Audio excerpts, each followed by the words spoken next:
Cette semaine, dans la matinale de Diofranzine, il va être question de gouttes d'eau et de marécage. Ça va être très très humide. Mais avant de commencer, laissez-moi vous parler d'Ottoman qui est, comme d'habitude, le sponsor de l'émission. Et Ottoman fête toujours ses 70 ans. Et oui, 70 ans, un anniversaire, ça dure un an, a priori. Et donc, il continue, comme ça, à enchaîner les promos. Et c'est toujours sur le lien que je vous mets en description. Et là, cette semaine, il y a des beaux amplis. Il y a quand même des Friedman, comme celui-là, le Friedman 70e anniversaire, spécial pour Thomann. Il y a aussi un Tone King, donc ça, c'est du petit ampli de guitare à lampe, là, bien boutique, très très sympa. Donc, écoutez, allez jeter un coup d'œil, en tout cas, dans le lien, dans la description. Et puis, on passe à la première news. Et on commence cette matinale donc avec les Grenoblois d'Arturia qui viennent d'annoncer la FX Collection 5 qui, pour ceux qui ne connaissent pas, est leur collection d'effets qui vont des traitements classiques de studio comme les compresseurs, les égaliseurs, les reverbs, jusqu'aux modulations et même des effets plus créatifs comme Fragments qu'on a testé d'ailleurs sur Audiofranzine. Je vous mets le lien, allez voir le test si c'est pas déjà fait. Et donc, qui dit nouvelle version, dit nouveau plugin, avec deux que l'on connaissait déjà, car ils étaient sortis fin 2023. Ce sont les deux effets créatifs Refract et Motions, mais on va pas revenir dessus, parce que voilà, on en a déjà parlé, car il y a aussi deux petits nouveaux, qui se dessinent plus au mastering ou au traitement par bus. On a tout d'abord l'Exciter 104, qui est inspiré par le Aural Exciter d'Aphex, le fameux, et qui donc a pour but d'ajouter de la brillance dans le haut du spectre ou de la profondeur dans le bas du spectre en utilisant de la distorsion, mais de manière subtile, vous en serez douté. On a donc des contrôles séparés afin de pouvoir gérer indépendamment les deux extrémités du spectre audible et vous pourrez l'utiliser sur votre bus master mais aussi directement sur des instruments. C'est pas interdit, par exemple pour faire ressortir la voix d'un mix, ça peut carrément le faire. L'autre nouveau plugin s'appelle Peak et intègre à la fois un limiteur et un clipper. Alors ce dernier agira en premier dans la chaîne afin de couper littéralement les petits pics audio et de gérer vraiment drastiquement la dynamique de certains signaux.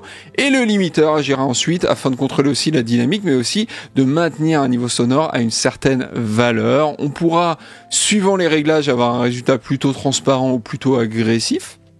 Et les afficheurs pourront vous donner les valeurs des pics audio, mais aussi de l'intensité sonore, appelée aussi par les Anglais loudness, évidemment. Vous avez jusqu'au 7 juillet pour profiter d'une réduction qui dépendra de ce que vous avez déjà acheté chez Arturia. Donc loguez-vous chez Arturia, sur le site d'Arturia. On vous met le lien dans la description. Et pour les autres, le prix sera de 399 € avant de repasser à 499 €. Et les deux petits nouveaux plugins dont j'ai parlé un peu plus tôt dans l'émission sont disponibles à l'unité au prix de 99 €. Allez, on passe à la news suivante. Et on continue avec Synchro Arts qui s'est fait racheter par Lender et qui vient de sortir la 6e version de Vocaline qui est un logiciel très spécialisé car il a pour but d'aligner temporellement et en termes de hauteur aussi deux prises généralement de voix mais ça peut fonctionner sur d'autres instruments monophoniques et donc typiquement si vous voulez caler parfaitement des chœurs entre eux mais aussi avec la voix principale, soit vous sortez les petits outils de votre Stan, la colle, les ciseaux, le pitch shifter etc.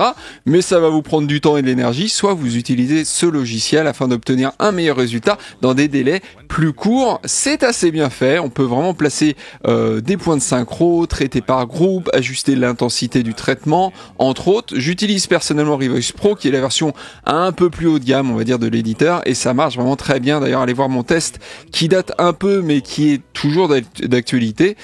Ça marche tellement bien que je l'avais utilisé sur du son à l'image en réenregistrant ma voix plus tard sur une vidéo et en resynchronisant le tout, c'est vraiment très très efficace, ça marche très très bien. Donc concernant les nouveautés, on a la compatibilité ARA avec Pro Tools afin d'améliorer le workflow, même si j'ai l'impression qu'il y a quand même une étape d'acquisition, c'est-à-dire qu'il faut faire entendre la prise au plugin au préalable. J'ai pas Pro Tools là tout de suite maintenant, donc j'ai pas pu vérifier, mais j'ai l'impression que c'est le cas. Dites-moi d'ailleurs dans les commentaires si ça l'est pas. L'interface graphique a aussi été améliorée et le undo redo permet de faire des effets, des des essais plutôt rapidement et de revenir en arrière si jamais on a fait des bêtises. Le prix du logiciel va de 149 à 349 $ suivant la version. Il y a un petit tableau comparatif qui est disponible d'ailleurs sur leur site, histoire d'acheter la version qui vous convient le mieux. Je vous mets le lien dans la description comme d'habitude et puis on passe à la troisième news. Et on continue avec du logiciel, c'est full logiciel aujourd'hui d'ailleurs, mais celui-là est un peu plus original que les autres, il s'appelle Droplets, il est développé par un certain Finn Mitchell Anion et c'est un séquenceur qui se repose sur de la modélisation physique afin de générer des phrases musicales créatives, organiques avec, si on le désire, de l'aléatoire. Le concept est simple. Vous avez en haut des petits robinets que l'on peut ouvrir et qui laissent tomber des gouttes d'eau de manière plus ou moins rapide. Et ces gouttes d'eau, lorsqu'elles vont rencontrer une barre située un peu plus bas, une note va être jouée, sachant qu'elles peuvent rebondir sur une autre barre un peu plus bas, etc., etc. Vous voyez le délire. Évidemment, on peut caler les notes jouées sur une gamme au choix afin de rendre le tout un peu plus musical, un peu plus diatonique en tout cas. On peut aussi caler rythmiquement les notes jouées, mais on peut aussi foutre le bordel en ajoutant du vent qui vient afin d'envoyer les gouttes dans des directions aléatoires.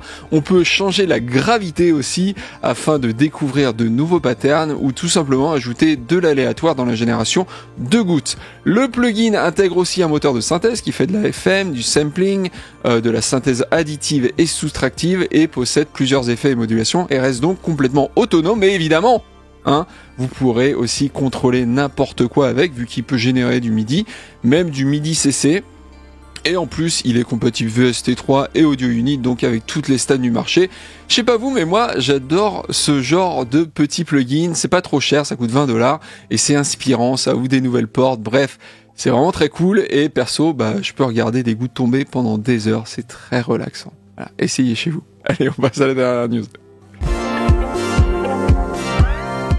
Et on termine cette matinale avec une banque de sons pour Easy Drummer qui n'est pas orientée métal. Ouais! Bon, je blague évidemment, mais c'est vrai que quand on regarde la collection de banques de sons disponibles pour Easy Drummer, le métal est le genre le plus représenté largement. Donc ici, la nouvelle banque de sons s'appelle Alchemy of Pop et elle se veut très polyvalente tant qu'on reste dans le style entre guillemets populaire, c'est-à-dire pas trop violente ou trop barrée. On a 4 kits de batterie avec une Stewart achetée 250 $ sur Craigslist, voilà, par la madame, qui sera idéale pour la musique alternative, indé et pop rock, avec un gros son assez sec. Une Slingerland aussi qui sera plus adaptée à la pop, au folk, à la country et autres Americana.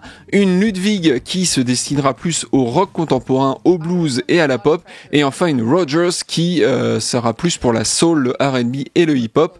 Rajoutez à cela pas moins de 12 caisses claires, quand même, Donc vous voyez, ça brasse quand même pas mal de genres musicaux. Et tout ça a été produit par Hill Kourkoutis, qui a gagné un Juno Awards, qui est l'équivalent canadien des Grammy. Tout simplement, le batteur est Sky Paulson et le tout a été enregistré à Toronto au studio Canterbury Music Company, doté d'une belle pièce de 130 mètres carrés et d'une belle console Neve de 1976. Voilà. C'est ça, on aime ce genre de petits détails. Pour garder un esprit moderne, des sons électroniques peuvent être mixés avec le son acoustique de la batterie. On a notamment le droit à des shakers, des claps, des claquements de doigts. Un kit a été enregistré aussi avec des balais et des maillotches et des serviettes ont été utilisées pour étouffer le son. C'est une technique qui existe depuis la nuit des temps mais qui marche affreusement bien. Moi j'adore ça. Côté son, on nous assure donc un côté intimiste mais aussi des choses plus extrêmes.